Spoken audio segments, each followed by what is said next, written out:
sometimes people say, I love that game, but I wish there was more of it and it was bigger and just more of everything. And sometimes I think, is that a double-edged sword or not? And Summer in Mara is a really interesting case in point. It's the latest game from Chibig and has come out on PC, PS4 and Xbox One. It's the PS4 version I bought, and that's what you see on your screens. And it follows on from Deiland, which was their previous game that came to consoles. In that game, you took part in a very small planet, farming away to your heart's content. And occasionally having a couple of animals to look after and a bit of fishing on the side. You would very occasionally have to slay some monsters, and that was about it. Very cute, very relaxing, very chilled, monotonous, but in a Zen-like way. Summer in Mara takes that one step further, and instead of looking on just one small planet, you now have a whole island to yourself and a sea of 19 more islands to explore. And that, in principle, sounds absolutely fantastic, but there's a shift in the focus of what Summer in Mara wants you to do that doesn't always sit well with its chilled out, relaxing vibe that it's also going for. In essence, Summer in Mara is a giant 40-hour fetch quest. And that is different to being a 40-hour relaxing farming experience. And I'll try and explain why.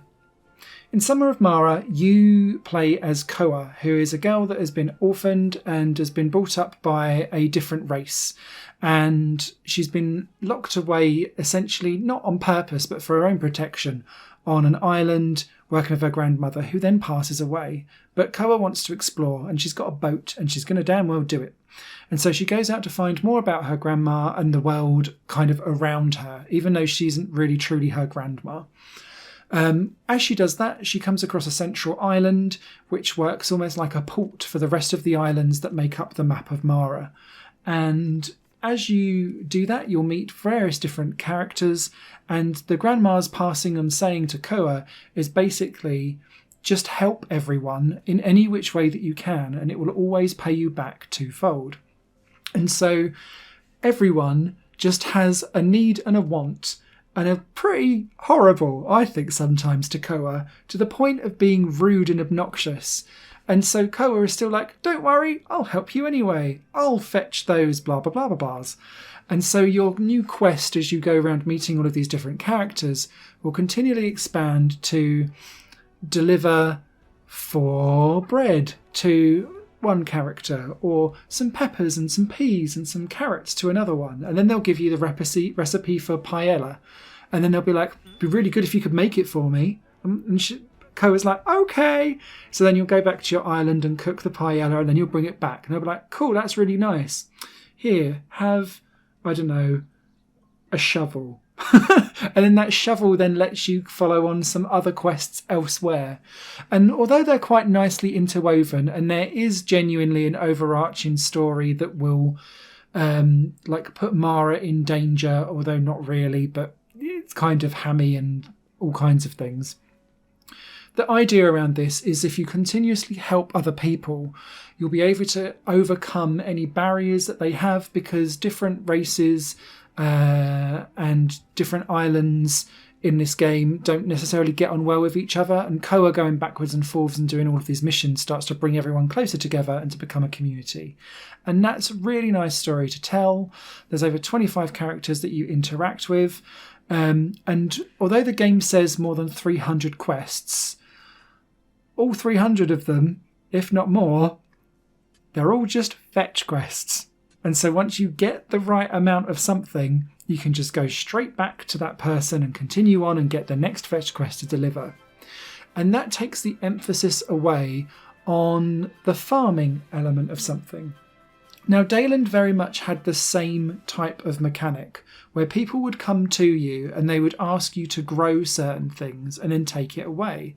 But the idea around that was then the cultivation was that you would buy the seeds, or you'd get the seeds, or you'd slay the monsters to get the mushrooms or something like that.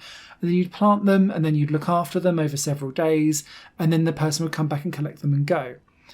Here, you're having to boat around and become the ferryman between it all. And although it makes the game much bigger in scale and grander, and there's a sense of adventure as you go off for the first few times, because you're doing all of the legwork, it starts to feel like everyone's just taking Koa for a ride, and it doesn't sit quite so nicely. What it also does is it takes you away from the fundamental relaxing element of watching crops grow and your island grow as it becomes not just the place you stay but your home over time. And that's because as you grow trees, you can then chop them down for wood, you can then go into your house and into the workshop and start creating fences, and you can build out a little area. Eventually you'll get some pigs, and then you can sheep, for example, and then you can milk them. And then that milk you can then turn into cheese, and then the cheese you can turn into something else. And there's loads of great recipe structures and cooking and all of that kind of stuff. And a lot of the fetch quests will eventually touch on a lot of these as you get bigger and start to grow out your own island. But essentially, you are building a resource island hub that no longer feels like your home, because I spent more time away from my home island doing the fetch quests, and the cultivation side of stuff, which was always the most relaxing and best element of Deiland, becomes much further down the food chain in priority order, so therefore in terms of time.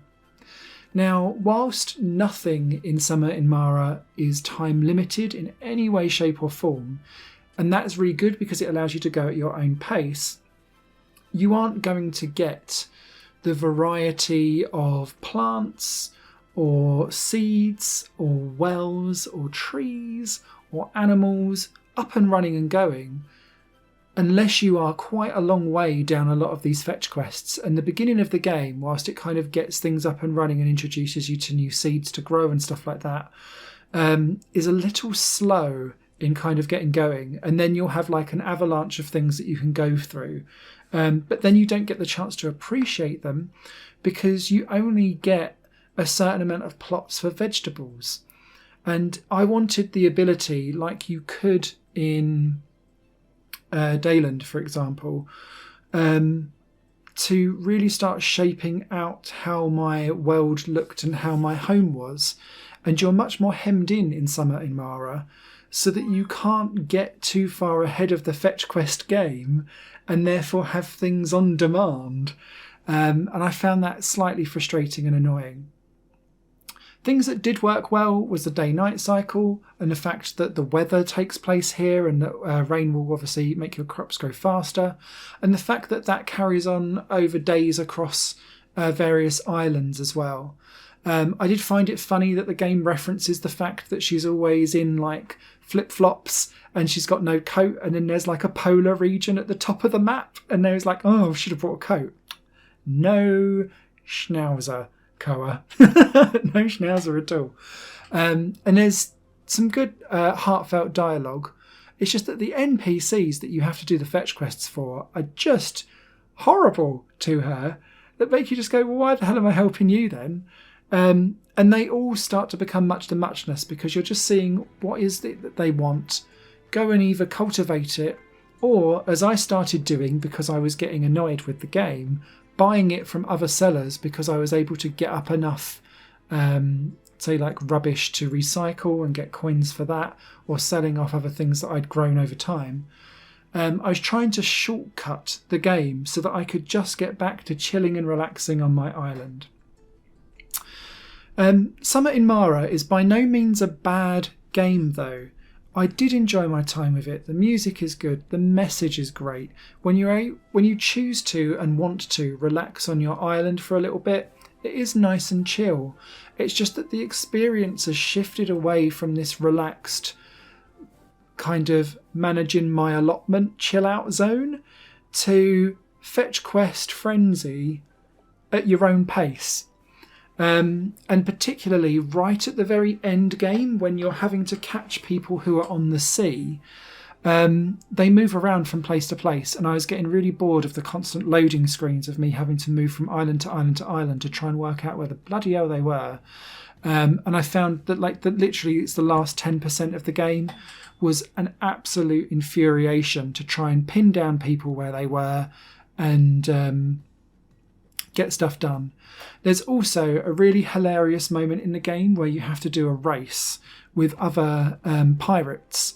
And I won the race, but the story can't progress that way because otherwise you skip a massive portion of it. So it just went, oh, you lost, Koa. And I was like, no, I won. So that was really, really annoying and took you a bit up the immersion as well.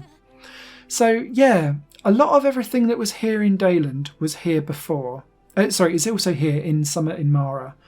And that, like all of that growing and the farming and all of those elements work really, really well. And there's more of that, and that's great. It's just it's diluted because it's no longer the focus of the game. It's the byproduct of the fetch quest materials that you have to go and find. And that shift doesn't necessarily make Summer in Mara the relaxing game that it sets itself out to be.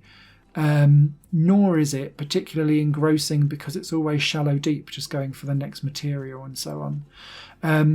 I think if Chibig are going to continue this series, and it looks like they are, I'd really like to see them focus a little more on building your home and maybe having people come to you so that you build up your world around you, a la Stardew Valley and Harvest Moon and that kind of stuff, instead of you basically being the ferry for everyone else's woes and worries, because then it just feels like you're being used, and that's not as fun as cultivating and building your own home. So I hope that was informative. If you've got any questions about Summer in Mara, leave them down below. It is a lengthy game by design, but once you've done one fetch quest, it's just replacing things with different elements and doing the same thing again and going further and further out and experiencing new islands. There is some great character here, lovely graphics, some good fun on the old music front as well, particularly. And there's some lovely animated cutscenes, although there aren't too many of them, but when they do appear, they're of high quality and they're great to watch. So it's not all bad. It just wasn't quite the step in a direction that I was hoping Summer in Mara was taking. So just that little bit of word of caution. Written review will be over on higherplayinggames.com shortly. Till then, you guys take care, and happy gestating on whatever game you're playing on. Bye. Higher Plane Games is part of the Higher Plane Network, a completely independent media outlet supported by people like you. The goal is to create the best possible content that cultivates a richer indie scene for games as well as music and entertainment. To find out more and to get involved, visit patreon.com/higherplane network. Your support makes all the difference, and in return you'll gain access to bonus content and downloads. Thank you for watching.